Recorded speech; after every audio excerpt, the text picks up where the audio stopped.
Hello, everyone. I'm Gordana Raca from Children's Hospital, Los Angeles. And before I start, I would like to thank my collaborators on the study who are listed on this slide. I also want to thank Bionano for the opportunity to present at the symposium and describe our so far pretty modest experience with using optical genome mapping to detect rare genetic drivers in pediatric B-ALL. As we know, hematologic malignancies are common in children, and leukemia accounts for more than 25% of cancer diagnosis in young patients. And this audience does not need a reminder how genetic abnormalities are very important in risk stratification and treatment choices in pediatric patients with leukemia. And although in B-ALL, which is the topic of today's presentation, survival with current treatment reaches 90%, leukemia still remains a very significant cause of cancer death in children and because of its high prevalence. So new trials are still, there's still effort to improve survival and improve outcome for children with B-ALL. And the focus is in particular on high-risk and novel genetic subtypes of the disease, which have been characterized in recent years using advanced genomic studies. So these new genetic subtypes are very difficult to accurately diagnose and characterize by our traditional methods like karyotype and FISH. So there is a lot of effort in implementing new genetic testing methodologies for pediatric B-ALL. To address this need to detect novel genetic subtypes of B-ALL, at CHLA, we implemented a comprehensive genetic testing algorithm for all new diagnosed cases of B-ALL, which includes karyotype analysis and extensive FISH panel, but also includes routine use of chromosomal microarray testing and next-generation sequencing panel testing. We have our custom next-generation sequencing panel, which we call OncoKids, which was developed for pediatric cancers. So even after implementing this comprehensive testing, our recent retrospective study on 160 B-ALL cases has shown that the final genetic diagnosis remains unknown in 15% of our cases, which we still consider very high. So we are still actively looking into implementing further testing modalities, and we are in the process of validating RNA-seq for fusion detection and somatic exome sequencing, but we are still actively looking for other genomic testing modalities, including optical genome mapping. So we are all familiar with the recent multi-center study that showed some very exciting results with using optical genome mapping in characterization of leukemias. And namely, the study has shown that optical genome mapping can detect all copy number abnormalities and structural variants that were detected by karyotype and FISH, but it also detected additional changes missed by traditional methods in 11% of the cases, and then structural variants were refined in 24% of the cases. So based on this very exciting and promising data, we also decided to test optical genome mapping on our own cases and to do a small pilot study to determine if optical genome mapping can detect clinically significant genetic drivers missed by our comprehensive clinical and molecular evaluation.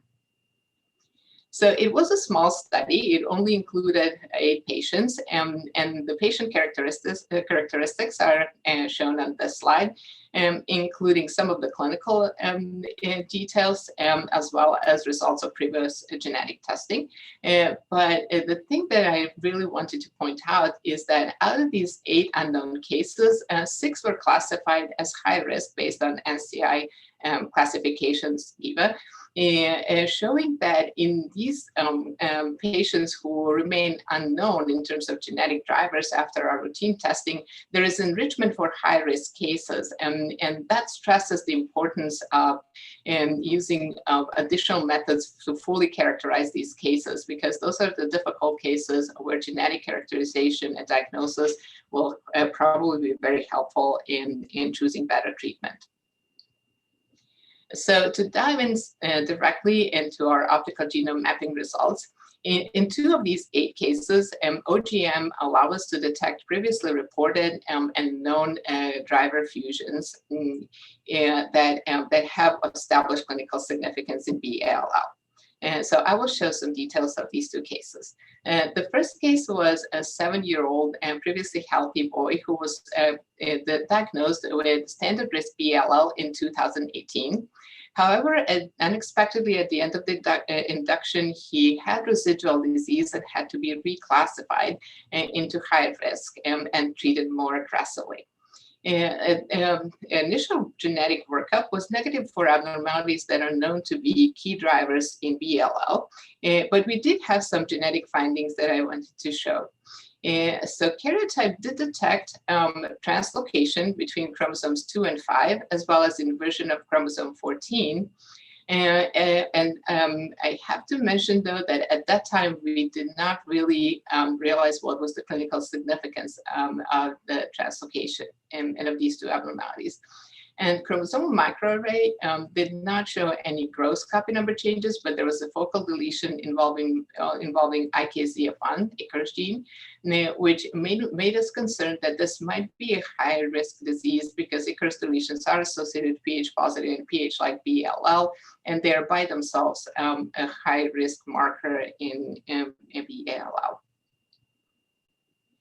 So when we got optical genome mapping results for this case, it was very reassuring that the same abnormalities that we saw by cytogenetics were also detected by OGM. And so translocation 2, 5, and inversion 14 were also present by OGM. But more importantly, the optical genome mapping allowed to detect genes that were at the breakpoints of this 2-5 translocation and to fully understand its clinical significance. And so on chromosome 2, the breakpoint was within the gene SBTBN1, and on chromosome 5, within PDGFR beta gene.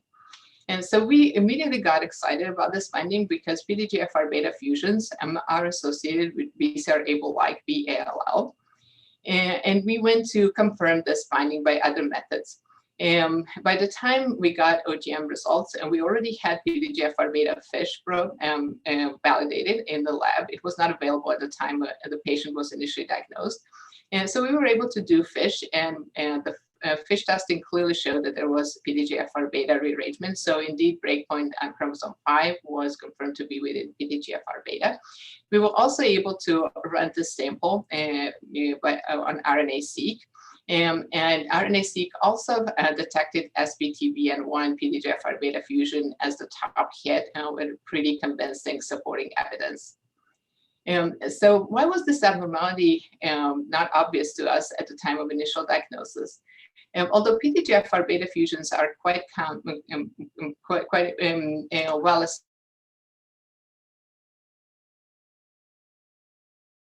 partner gene is very rare. It was only described, as far as I was able to find, in some rare cases of myeloproliferative neoplasms with eosinophilia, but this partner is either very, very rare or hasn't been found at all, and based on my research in PH-like BLL cases. And because of that, it was not incorporated into our OncoKids panel design. Also, we did not expect PH-like BLL subtype in patient who is otherwise standard risk, because those cases of PH-like are quite rare in standard risk BLL. So the patient would not have been even, for this patient, FISH for PH-like abnormalities would not have been indicated. But it is still a very clinically significant finding for the patient, not only because PH-like BLL is associated with higher risk, but because PDGFR beta fusions are known to confer sensitivity to tyrosine kinase inhibitors. So the patient's leukemia would have been expected to be sensitive to imatinib, dasatinib, or other TKIs, and the patient would have been eligible for that type of treatment. The second case where previously established, previously reported abnormality was detected by OGM. It was a 3-year-old boy who was diagnosed again with standard risk BLL in 2018. He was initially treated in UK using standard protocols at the time for his type of disease. However, at the end of induction, he had residual blast, 2% blast, and he still had disease at 4% level in mid-consolidation. So he essentially had refractory disease, which was unexpected because he did not have any standard risks, any high-risk features at the time of his initial diagnosis. So he was referred for CAR-T treatment to CHOP, and that resulted in very brief remission. However, he relapsed again in 2019 with CD19 negative and CD22 positive BLL. So he was then referred to CHLA for another CAR-T trial. At the time we did genetic evaluation, his karyotype was normal, and CMA analysis was not done, unfortunately, but OncoKid's panel did not show any known genetic drivers associated with particular disease subtype. There was NRAS hotspot mutation present and some variants of potential and unknown significance, but nothing that would qualify as the key genetic drivers in BLL. So when we received OGM mapping results, to our surprise, although karyotype was found to be normal, there was evidence of multiple structural variants, so evidence of really high genomic complexity, showing that normal karyotype was essentially a false negative. We probably were not able to get abnormal cells to grow in culture. And among all these different structural variants, what was particularly interesting and we think important was that there was a 3-way rearrangement that seemed to include chromosomes 1, 12, and 6. And at the breakpoints on chromosomes 1 and 12, there were important genes. On chromosome 1, it was MEF2D, and then on 12, it was FOXJ2. So the findings suggested the presence of MEF2D FOXJ2 fusion. Again, this was an exciting result because this is a fusion that has previously been reported. So we went to confirm this by RNA-seq, and again, the fusion was a top hit in our fusion by our fusion analysis tools. This is a finding of high clinical significance because MEF2D fusions are associated with a specific genetic subtypes of BLL. They have been described with a variety of different partner genes, but the gene that we saw in this case, FOXJ2, is exceedingly rare. I was able to find only one report which had one case of MEF2D fusion with this particular partner gene. But what is clinically significant about this finding is that MEF2D fusions are associated with high-risk disease and poor outcome, which would explain poor response to treatment and aggressive disease that this patient had. So this is just event-free survival and overall survival data from one of the studies dedicated to MEF2D rearranged BLL, and showing that these cases have inferior outcome than majority of other genetic subtypes of BLL, with the exception of BCR-ABL positive and BCR-ABL like cases. In addition to known previously reported fusions, we had findings of some novel candidate fusions that have not been described previously in BLL. And we had 2 cases with discovery of potentially new candidate fusions. The first case was a 16-year-old female diagnosed with high-risk BLL earlier this year. And she also had normal karyotype in our workup. FISH was positive only for low-level gain of PDGFR beta signal. And then she had some non-specific findings by CMA, but nothing that would classify as important genomic driver. And the same was true for OncoKids, which was negative. However, OGM testing show evidence of multiple structural variants, again, in a case that had normal karyotype. Showing again how we often miss abnormalities by karyotype analysis. And most interestingly, there was evidence for a rearrangement between chromosomes 6 and X with very interesting genes at the breakpoints, ATRX on X chromosome and BACH2 on chromosome 6. So OGM mapping, OGM data suggested the presence of the BACH2 ATRX fusion. And so we were able to confirm this fusion by RNA-seq as well. And so we know by now that this is a real fusion. We just have to find more evidence what is its functional significance and whether it is really an important driver for this patient's disease. However, both candidate genes are very important genes. ATRX is an epigenetic regulator which has been shown to be mutated in some relapse cases of BLL. So it has a known association with BLL. And the BACH2 is a very interesting candidate because it is known to play a role in regulating B cell maturation. It has been described as a potential tumor suppressor gene in BLL because it is important to activate P53, and which is then required for elimination of pre-B cells that fail to productively rearrange, undergo BDJ rearrangement. So both genes have some previous association with BLL, and the fusion has been confirmed as being real. And so our next step will be to look into its functional significance and potential to act as a driver, either by upregulating or possibly inactivating these partner genes. The second case with novel discovery was another high-risk BLL case. It was a 23-year-old male who was initially diagnosed in 2015. And at the time when we tested him and CHLA, he was undergoing third relapse after already having bone marrow transplant and CAR T therapy. Our testing showed normal karyotype in normal fish. And chromosomal microarray had multiple findings, including Icarus deletion, again suggesting a high-risk disease and consistent with his history of high-risk disease. And OncoKids testing was again negative. So in this case, again, OGM detected multiple structural variants, of which the most interesting was this inversion on chromosome 9, which had STRBP gene at one breakpoint and JAK2 at another breakpoint. And so for this fusion suggested by OGM, we still don't have confirmation whether the fusion is real, but we are excited about this result because JAK2 is obviously implicated in pathogenesis of MPH like BLL.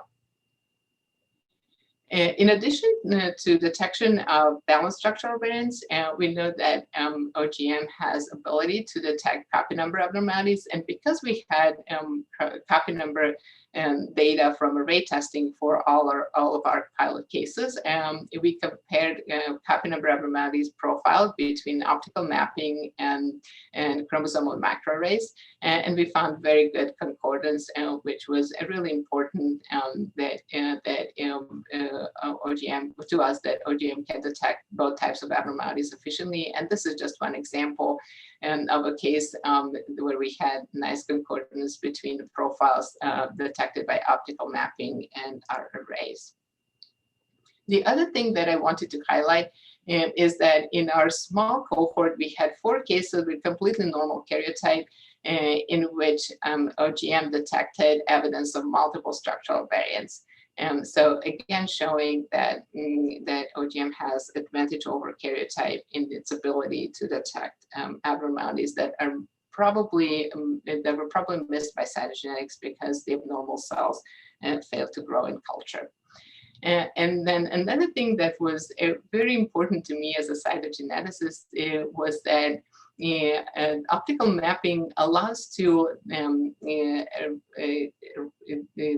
see the chromosomal mechanism that leads to formation of abnormal gene fusions. Like an example of this MEF2D fusion, where we were able to appreciate that this was a complex rearrangement, 3-way rearrangement, which is consistent with these 2 genes being in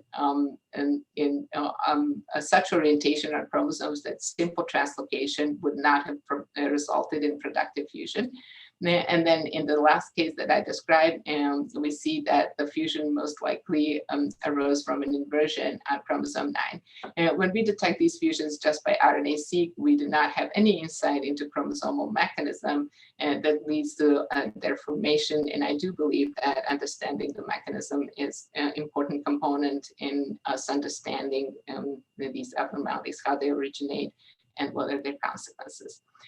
So to summarize our results, among 8 cases that we tested so far, in 2 cases we detected known clinically significant and previously published and reported fusions, one associated with pH-like BLL, other with MEF2D rearranged BLL.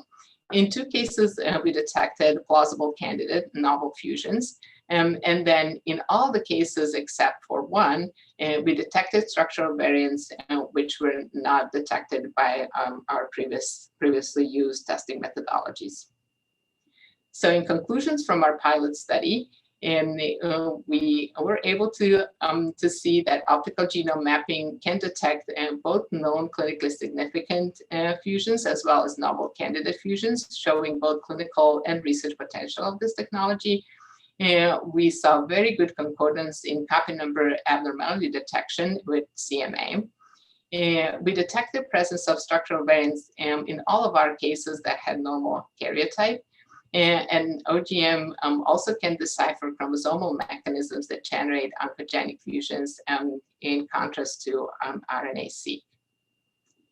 So with that, I would like to thank everybody who joined the presentation.